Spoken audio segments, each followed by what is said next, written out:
Previously on They See Me Rollin. The silhouette within that light then stretches. You recognize this as the man from the field, Salvatarm. So you guys were here first, and now you want to take it back. But that's not why I'm here. He pulls out an onyx. Take it with my thanks. You had me incredibly valuable. This town is full of people that, large majority of them, had nothing to do with all the stuff that went down. I mean, these people need vengeance for what they did to the goblins. Now I'm concerned this spider guy is going to destroy the world. My name is Patrick of House Buckhunt. I want to keep you safe because I think you are all assets. Ronaldo's my only friend, alright? I need to save him. This whole town is going to turn into a giant shit show. Just trust me. Okay, well let me get my traveling hat. Yeah, I still want to just kill this guy. I've wanted to kill Patrick from the start. Yeah, I summoned 8 snakes in various places. We're doing this. I draw my sword. It's a very full house. So many people in this house. Too many people in this house. 'Cause it's a very, very, very, very, very, very, very full house. So when we left off, Coen was drawing his sword. And as you draw your sword, Coen, Patrick yells, "Gods!" What? Roll for initiative. Into the room busts in 4 buck hunt guards, along with 2 people whom you don't recognize, but you can tell by the way that they are dressed that they are buck hunt family members, and they too are prepared for battle. The first one, this one is a lady, and she appears to be about Patrick's age, and says, "Patrick, what's going on?" And Patrick responds, "Treachery." And the other man is a younger man who favors Patrick, but he's definitely about 20 years younger. He and the lady ready their swords for battle. Stan, one most important question. What's Ronaldo doing? Ronaldo jumps behind a couch, terrified of what's going on, and he sees a snake slithering around, and he gets scared, and he takes his traveling hat and pulls it over his eyes and begins to weep. Don't worry, Ronaldo. I'll protect you. Oh, that was hilarious until you said he started to weep, and now I feel sad. Aww. Aww. He's a soft, nice precious guy. boy, okay? He's not meant for this. He's our soft boy. Our soft nightbird boy. He's just a little night bird watcher. Okay, so Patrick raises up his hands. He does a little like jazz fingers. Well, not jazz hands. You know, where you kind of like wiggle your fingers. So he holds up his hands. He wiggles his fingers. That's spirit fingers. Spirit fingers. Yes. He does spirit fingers. And starts singing a song from Wicked. Up from the ground underneath you, you see little black puddles of greasy oil form underneath your feet. The floor is lava. The floor is lava. Oh, we've been greased, baby. Once the grease appears, each creature standing in its area must succeed on a dexterity saving throw or fall prone. Okay, I'm going to call on Bast and say, Bast, I need luck on my roll because the first roll was terrible. Please, Lord, with your catty goodness, give me a better roll. And I rolled 17. 17 is enough to keep you standing. 15. 15 is enough to make you fall. So, Jelly, you stand there, you slide around a little bit, and then suddenly, like a cartoon, your feet are just like going woo woo woo woo woo. You know, you're like running in place. Wait a minute, Stan. Last time we left off, I said that I was sitting on the couch, and I never said that I ever got up. Yeah. Oh, you see, you just stay sitting on the couch. If you sit on the couch, you will have disadvantage against melee attacks. You know what? Fuck it. Fuck you, Stan. I'm sitting. I'm not getting up. All right. Oh, Skumk, what did you roll? I rolled an 11. Okay, so Skumk, that little cartoonish thing that I was describing for Jelly, that happens to you, and you Yeah, that seems more you in fall on character your for butt. me than for Jelly anyway. Yeah. There's this funny little blah, blah, blah, blah, blah, blah, blah, blah, noise as Yeah, his it's legs, really adorable. You stick your arms out to balance, and your feet are just running in place. his legs and then become a eventually blur. you It's so just fall. funny. It's so funny. You fall on your butt. The audience is busting a knee over there. Yakety Sax starts playing. Listening to this. Everyone there, the guards, everyone's just cracking You up. hold up a little sign that says, "Uh-oh." Yeah, exactly. And Patrick turns and goes, "Ain't I a stinker?" Yeah, So- and he is. It's true. Skumk looks in the camera and says, "It's a living." It's amazing, ain't it? Next up is the lady. She runs up to Jelly. I'm fine. I'm just lounging on the couch. How's it going? So she comes up to you on the side of the couch where there's no grease. And she just slams away at you with her sword. As she hacks away at me while I'm sitting down, I just look at her very unamused and say, I want to make clear I want no part of this. Me neither. I was just teaching a valuable lesson about ecology. All right, she does 13 damage to you. She buries the sword in me. I just shrug. She stabs you right into your shoulder. I mean, bad enough to where I think you're hurt pretty badly, but not enough to cause a fatal wound. Next up is the boy. Is he a soft boy? Is he The Boy Is Mine by Brandy and Monica? Is he the boy next door? He is. The boy runs up to Skumk and stabs down. Ack. Whoa. I think I got 2 hits on you. Yeah. I So think so. I rolled a 21 and a 19. I don't like this trend, Stan. So 15 damage. Ow. They stab you, Skumk, in the belly. Ow. It's my belly. And he says, "You're lucky it's not your heart." Those are both important parts of me. Is the rest of this just going to play out like Reservoir Dogs, where All right, it's Coen's turn. Okay. So Coen limbers up. He strides towards Patrick Buckhunt purposefully, which was going to look really cool, except I kind of look like I'm ice skating on the grease to get across. Which is pretty cool. I'm still going for the cool look as I stride towards Patrick Buckhunt, and I say, You're doing like a Kramer slide across the floor. the crowd, I'm doing like the studio audience just I'm doing like in applauds. Risky Business with Tom Cruise sliding and singing. That's the one. No, I will leave.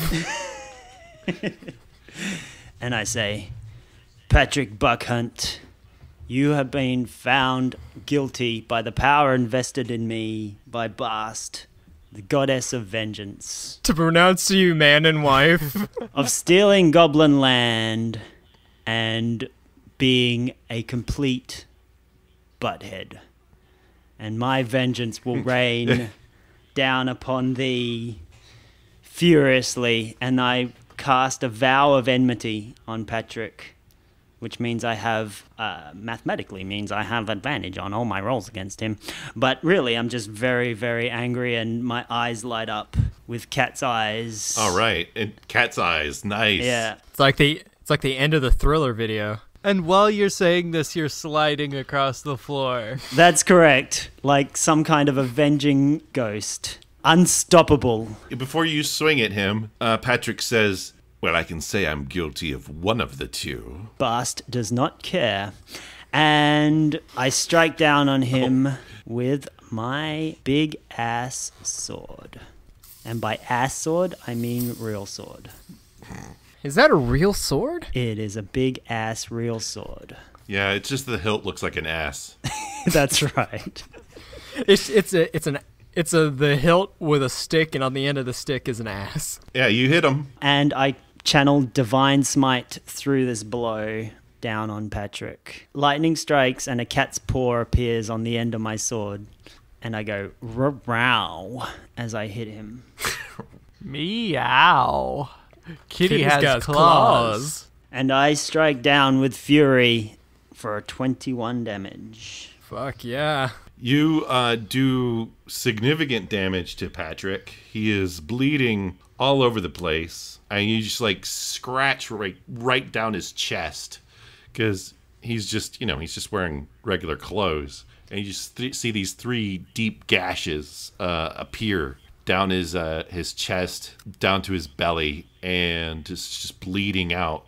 He's not dead, but he's very, very injured, and he just looks at you, kind of a pained expression in his eyes, and says, "Your boss is a liar," and spits on you.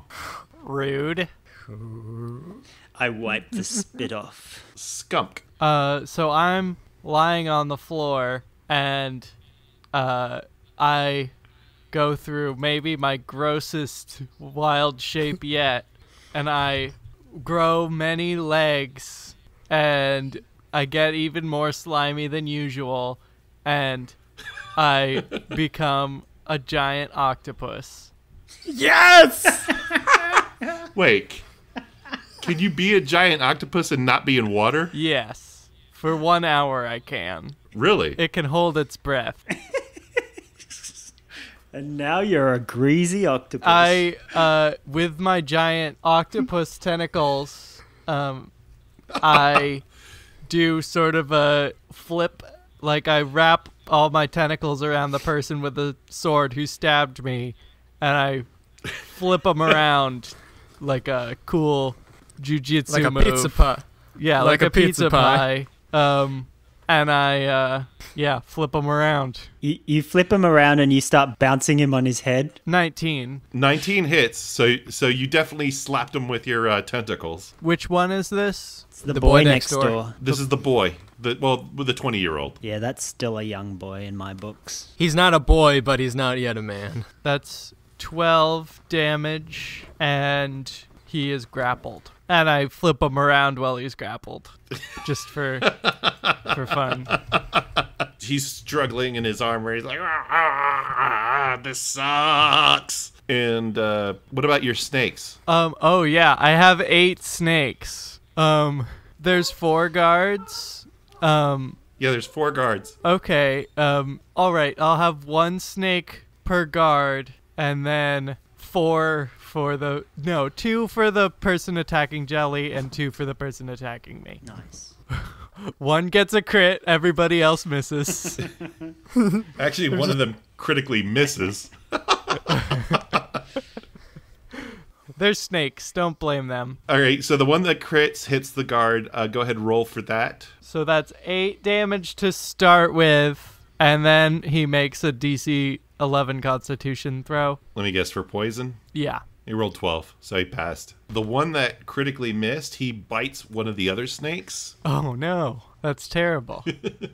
Yeah, so the snakes go out to the guards. One of them gets like a nice, juicy hit on the guard's leg, but not enough to sink in its venom. The other 2 jump at the guards, or spring themselves at the guards and miss, while another one springs itself at the guard and goes completely the opposite way and hits one of the snakes that missed the other guard and bites it. So go ahead and roll damage. 7 damage. All right, it does 7 damage to that snake. Oh no, poor snake. All right, so he did some pretty good damage to that snake. Snake against snake, it's tragic.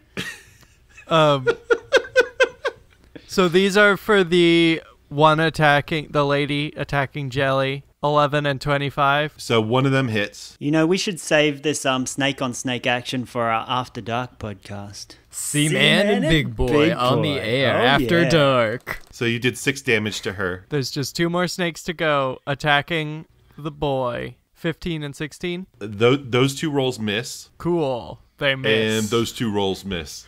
They go after her, but they kind of get whacked around by your tentacles. Because as you're shaking the boy and grappling him, they can't get a good beat on him. So yeah, they're confused because they think that I'm their father. Yeah, they think that you're a bunch of snakes. Because an octopus is just many snakes in a big pile, as far as I'm concerned. Yeah. All right. Next up is the guards. The first guard attacks the snake that's in front of him. So these guards have little maces. Little cans of mace. Snake mace. Yeah, little cans of mace. So one of the guards swings at the snake that was nearly killed by the other snake and somehow misses. Yeah, he's skittish. Yeah, the first He guard knows hits about his the snake. dangers of the world now.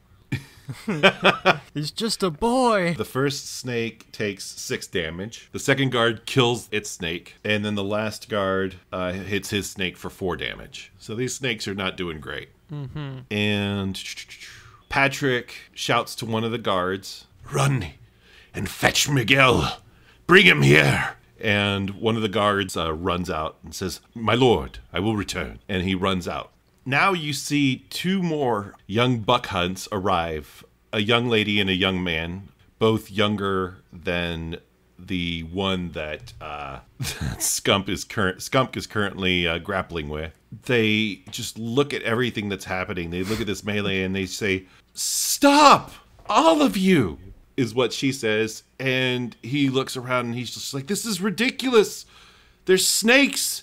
And, oh, Dad!" And he rushes over to his father and is trying to figure out how in the world to tend to his wounds. And he looks at him and says, "Why are you doing this?" We're just trying to deal with the snake infestation. And Patrick shoots you a look, and he looks at his son and he goes, "They attacked first." Patrick. Hey, buddy. Looks at you and says, "What?" Okay. Jelly looks around at the chaos in the room, at Skumk and Coen fighting the guards, and poor Ronaldo there in the corner, just terrified and crying, and she looks back to Ronaldo and says, "I'll turn myself in if you let them go. I'll take the heat for this whole thing. I'll say it was me. If you let Skumk, Coen, and Ronaldo go, I'll take the rap for all of it. No one else outside this room knows what happened. No one has to know about this fight. I'll turn myself in and take the heat for the whole thing." He kind of gathers himself up on his cane and he looks at you and he says, "I never intended for you to take the rep. I intended to let you go free, but you went and attacked me." Hey, listen, I understand that, okay? And,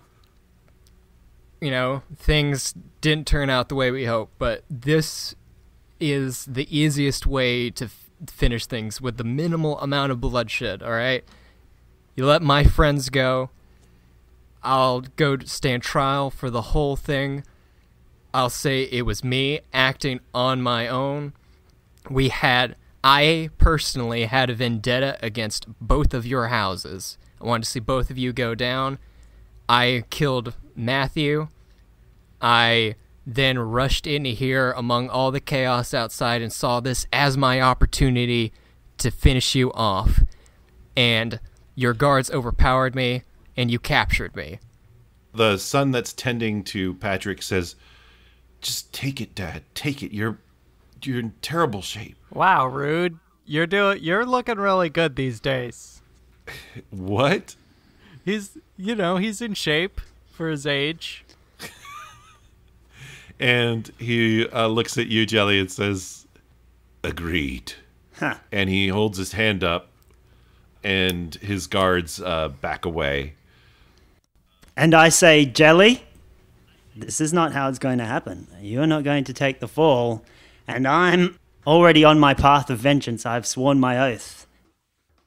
I say, "Son, you need to learn the lesson and not be like your father and plot against his enemies and steal the land of murdered people." And I strike him down. And I say, "I strike you down in the name of Bast." So you go to strike him down, and what happens is his son looks at you, looks at his father, and says, "No!" and stands in front of his father and you kill his son. Skumk flails his tentacles. And him wearing absolutely no armor or anything, he just collapses into his father's arm in a bloody mess. And Patrick looks at you and says, "How dare you cast judgment on me and my family when you know nothing?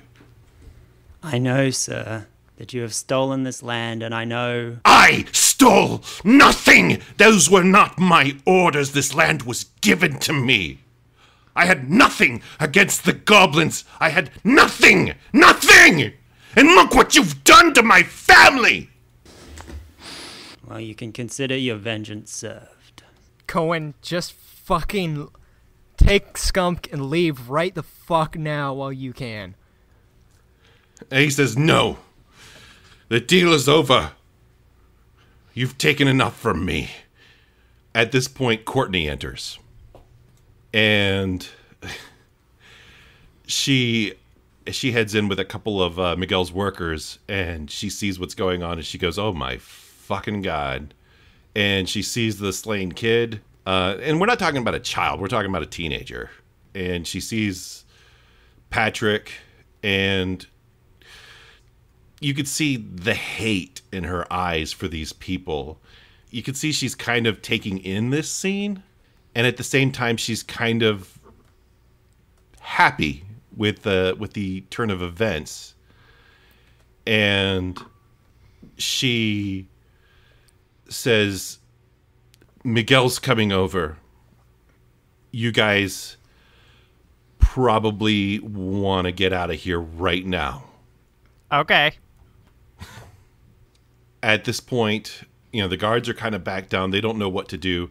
Patrick is collapsed on the floor, holding his son in his arms, and the rest of the family just kind of gathers around him. And your way is open. The workers are with Courtney, and Courtney is just kind of keeping them in check. These are obviously not workers that are sided with the buck hunts. These are a couple of workers that were kind of more in favor with the Timorins. I have reach as an octopus, so I'm patting him on the back from across the room with one of my tentacles. Patting who on the back? Comforting him. Who? Patrick? Patrick.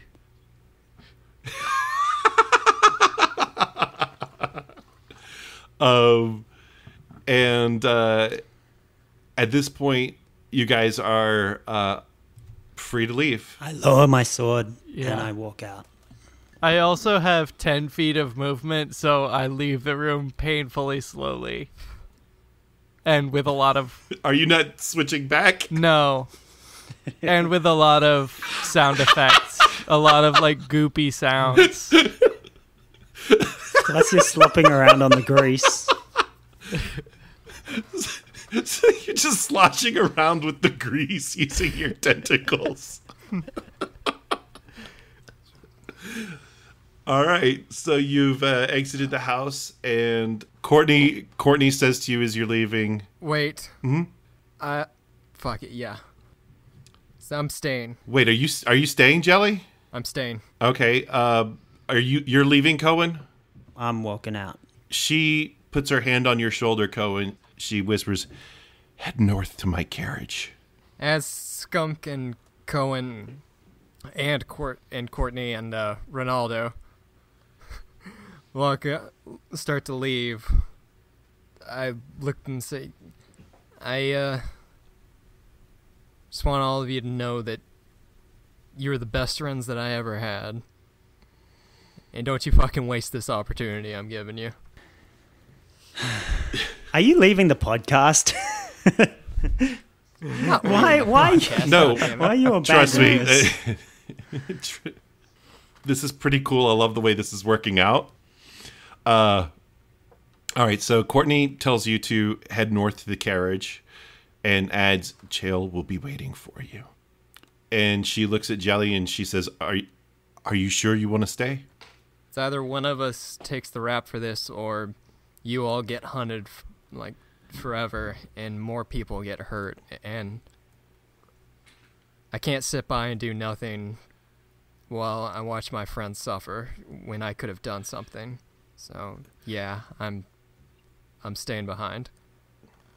She looks at you with admiration. She says, "You're a better person than I."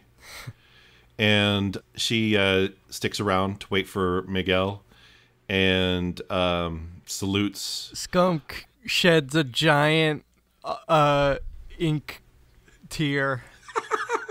She salutes Coen. Can I say something to Ronaldo while he leaves? Oh, sure. I mean, is Ronaldo leaving too? Yeah, I tell Courtney to take Ronaldo with him and make sure that he gets put up somewhere safe. Okay. Courtney walks behind the sofa, gives her hand to Ronaldo, lifts him up, and she looks at Coen and says, "Follow him, and you'll be safe." And he says, "Yeah, yes, ma'am. Thank you, ma'am." And he files up behind Coen and Octoskunk. And you guys head out. Oh, I wanted to say something to him before he left. I reach into my bag and I pull out a DVD box set of season 1 of A Very Full House, and I press it into his hands. I say, I know we never spent a lot of time together, but I feel like I've known you forever, and I can't choose one of my friends. So, Naldo, stay safe, and whenever you watch this, just remember me. Oh, okay. Hopefully I can find someone with a thing that I can watch these on. Oh, Thank I've got you. one of those. It's a laser disc. And he tucks it into his well, he doesn't have a coat. He tucks it into his pants.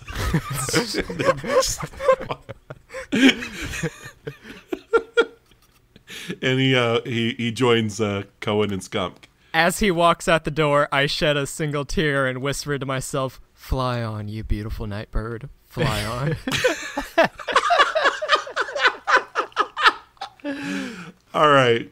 So Coen and Skumk, you head out. Now, the thing I have to ask both of you before we move on, do you follow Courtney's instructions to head to her carriage? Yeah. Yeah. Coen is morose. He's a broken man. Is there any water, like a stream or a fountain anywhere? No. Okay. Not right where you are, no. Then I'll go to the carriage. Okay. Some time passes, and Miguel arrives just within minutes. And he looks, and he says, "Oh my gosh, what is going on here? What happened?" I decided to give in to my dark passenger and fill my dark urges, babe. He looks at you, and he says, "Alicia, you did this." Yup, did the whole thing. And may I just add, it was so satisfying doing it. Also, the snakes, I guess, have disappeared, right? Unless there's just snakes around. Well, I guess they could have followed you out. Yeah, actually, yeah, they followed me very slowly behind me.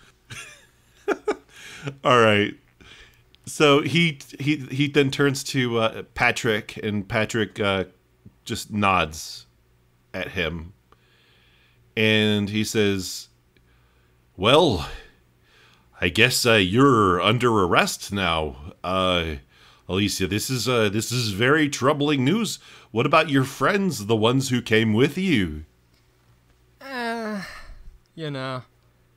More just acquaintances that I knew at one point. Yeah, we were just kind of traveling together. Are you saying they were not involved? Nope, this was all me. He turns and looks to Patrick again, and Patrick nods. And he says, "Well, I am sorry to hear that. My workers search her and arrest her, please. And they kind of reluctantly walk up to you because you were such a great cook. And they search through your things. And the only thing that interests them is the onyx. And one of the guards pulls it out and shows it to Miguel. And Miguel says, "Where did that come from?" Just something I picked up along my travels. Well, that's a very magical item. I mean, wow, look at that. And you can see this time it's kind of actually glowing a bit. It's a dark light, but it's glowing a little bit. And it wasn't before when you initially had it.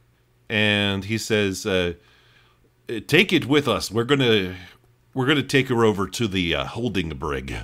And he basically has them tie your hands behind your back. One of them confiscates your bag of just items and your weapons. The other one carries the onyx with him, and they guide you out onto the street. As they carry me past Patrick, cradling the mangled body of his son, I just tell him I'm sorry.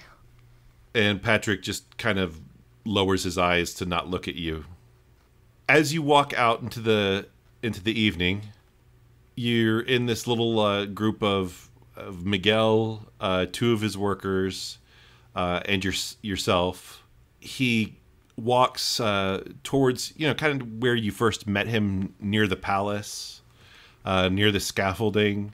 And one of the things that you can see is that they were pretty much finished with the facade. And what you see are the 8 stained glass windows, each with the crest of the 8 high noble families. And of course you recognize the Buck Hunt, and you recognize the Timorins.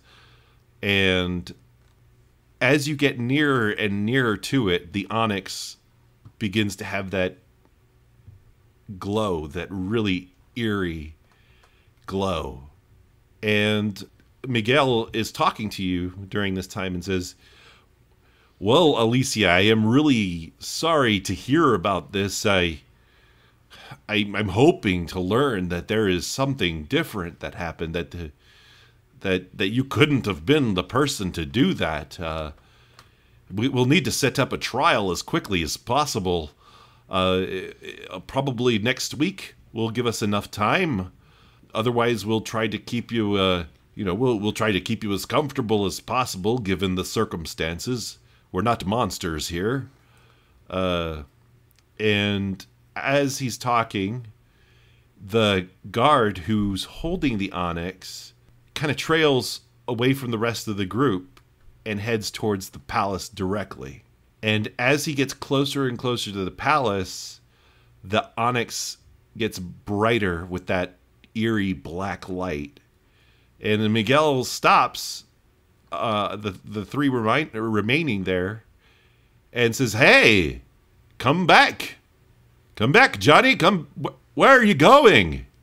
And the holder of the onyx then reaches out towards the palace, and the sphere floats out of his hand, and it separates into 8 additional spheres. It just magically separates, and the 8 spheres fly off, and each attaches themselves to one of the recently completed stained glass windows, and the windows go completely dark. At this point, the entire marble of the palace begins to glow. It's just this bright white glow, except where the stained glass windows are. And there you see narrow strands kind of grow out and wrap around the palace within the walls like a nervous system. It's not cracks. It's these capillaries just wrapping around the entire palace. And you start to feel the earth move beneath your feet. And this earthquake essentially is so powerful that not only do you feel it, but so does Skumk and Coen on the way to the carriage. Actually, I need all three of you to do a constitution check. 12. So, Coen, you feel the earth trembling beneath your feet, but given your just incredible reflexes, you're able to keep standing, and you manage to hold Skumk up as well. It's impossible for an octopus to fall over. And the snakes comically roll over because they're falling over, but they're snakes, so they're just upside down. I'm holding onto one of Skump's tentacles, and we're kind of hand in tentacle. I mean, Like Oswald the octopus. It's very charming, and I'm wearing a top hat. And Jelly, I need you to roll a constitution check. Woo, 21. Jelly, you find yourself the only person standing among the four of you. The one who is holding the onyx has fallen on his ass, and Miguel falls down along with the other worker, and you're just left standing there watching as this transpires. And additionally, Coen and Skumk, you see this happen from a distance, but you're not far enough away that this would be impossible for you to see. So, Jelly, since you're right there in front of it, you see a giant crack split each of the pairs of the flying buttresses on either side of the palace. And as the cracks each reach the bottom of these buttresses, they split apart, and the palace then slowly is lifted into the air, supported by these now 8 legs that were formed from these flying buttresses. Ooh. I look at that, and I look at Skumk, and I look at that, and I look at Skumk, and then I just scratch my head. It's just like me. Is that your dad, Skumk? Daddy! The marble then stops glowing, and the entire palace is now black. You see that what was once 8 stained glass windows are now eyes, and they look at the crowd, that little crowd that you're in, Jelly, and it raises a giant marble leg.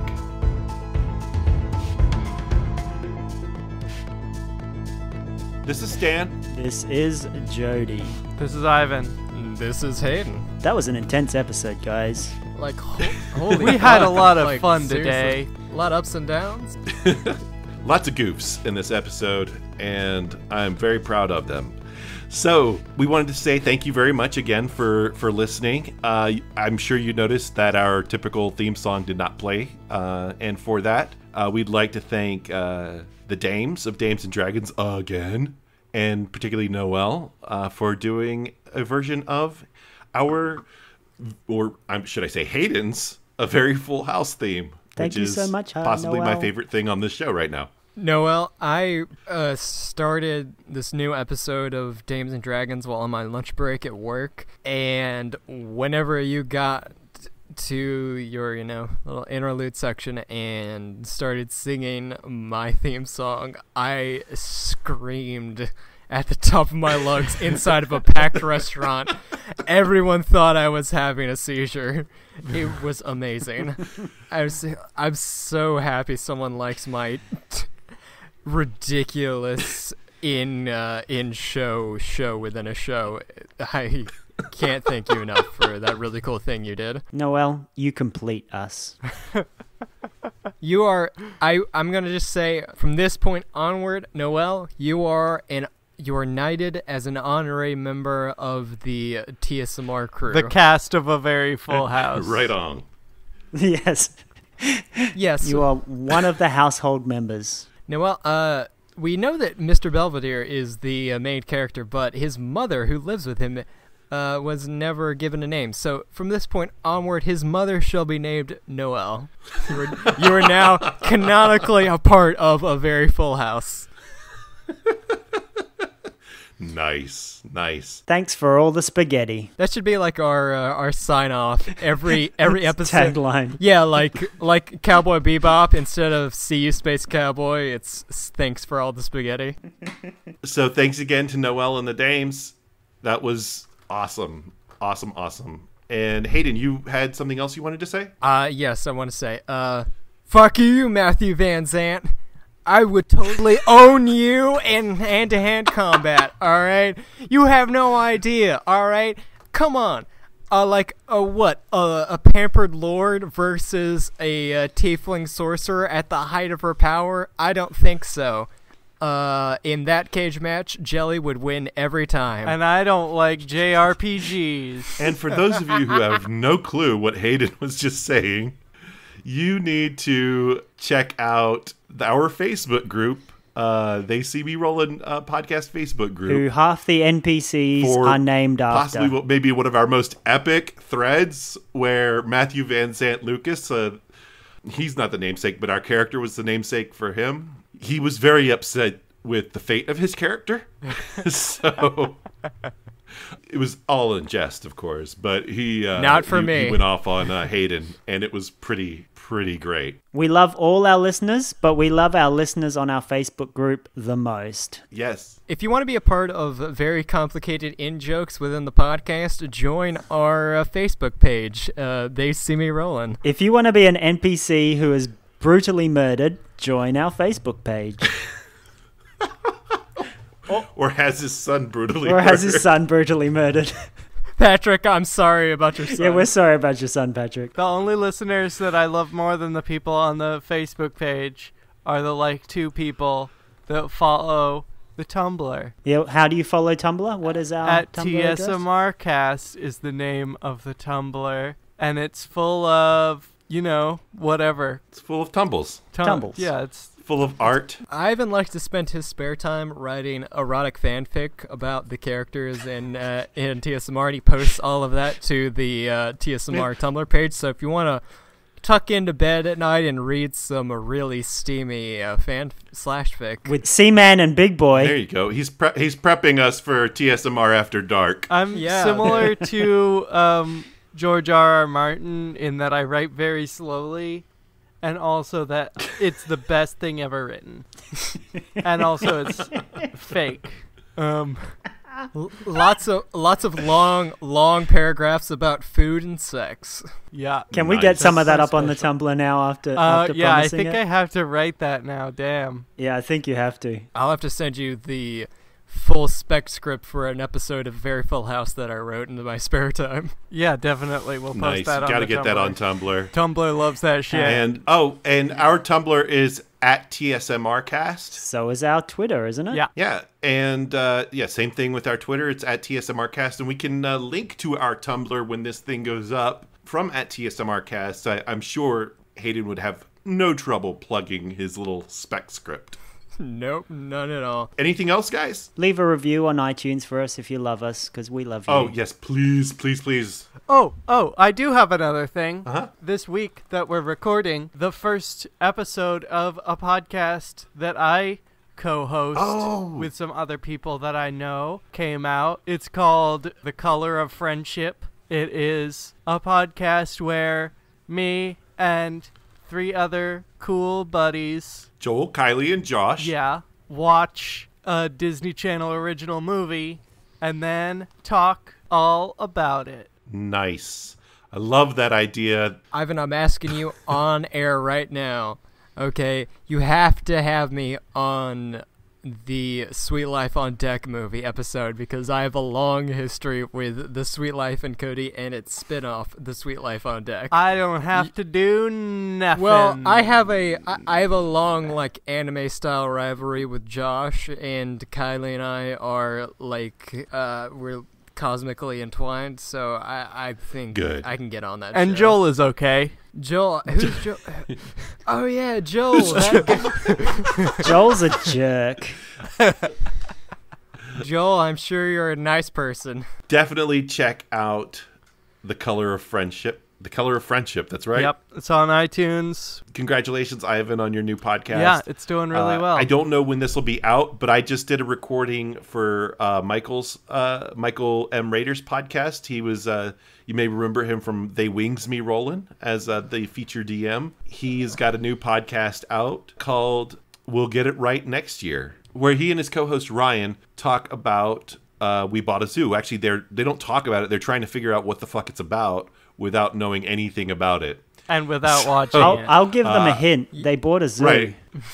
That's your first hint, guys. I am on there trying to help them determine exactly what We Bought a Zoo is about, and I think I do a good job of throwing them way off track. I think currently the plot that they have in mind is that Michael Caine bought a zoo, and Michael Caine is secretly a member of the mafia.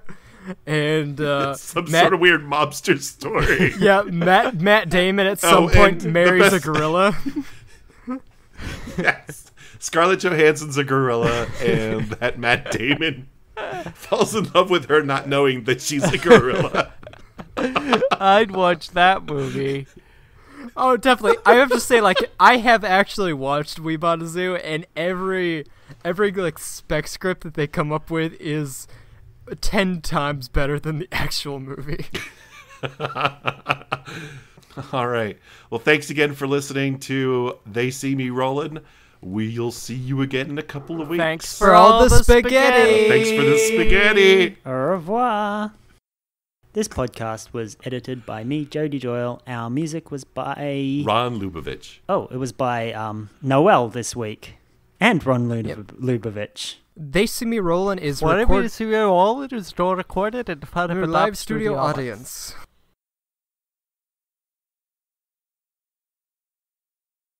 All right, I am recording.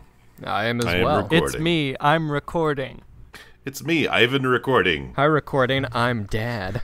Jody is waiting. Oh, a Waiting cat is for trying to get on me. audacity to open. Waiting for my cat to get on my ass. Waiting for some cat. Ba ba ba ba ba. Ba ba ba ba ba. Ba ba ba ba ba. There are so many cats that I cannot explain. Ba ba ba ba ba ba. I am cats, I can't even remember cat's name. right. This should just be the podcast. Yeah, this is all on footage. It's all on footage. Yeah, It's all on the foot. It's It's all on the big foots. foot. It's all on the foot. It's all on the foot. There were no stars in the skies, for they were all on the silver foot. The silver foot. Silver Is that like the Foot Clan that fights Yes, the Ninja all of Turtles? the Foot Clan decided not to recruit homeless teenagers, and they went after a Hollywood elite instead. Wouldn't that be great to be a homeless teenager who gets to be a ninja?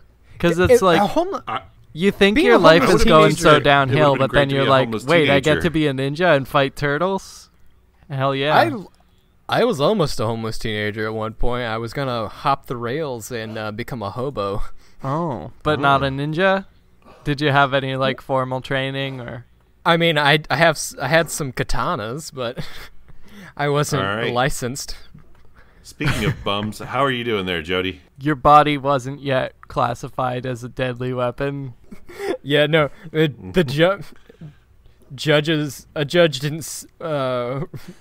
didn't sentence me to Con Air. Yeah, fools, I'm recording. And as you draw your sword, Coen, Patrick yells, "Guards!" What? And I don't know if I yelled that with an accent or not, but I don't think it matters. I think everyone got the point. Actually, I think I might have yelled it too loud, so bear with me here. Try this again. Gods! Shit, that was still too better. loud. Gods! Guards. All right. Guards. Anyway, Gods. Whisper it like, say it like you're whispering in the ear of a lover. gods.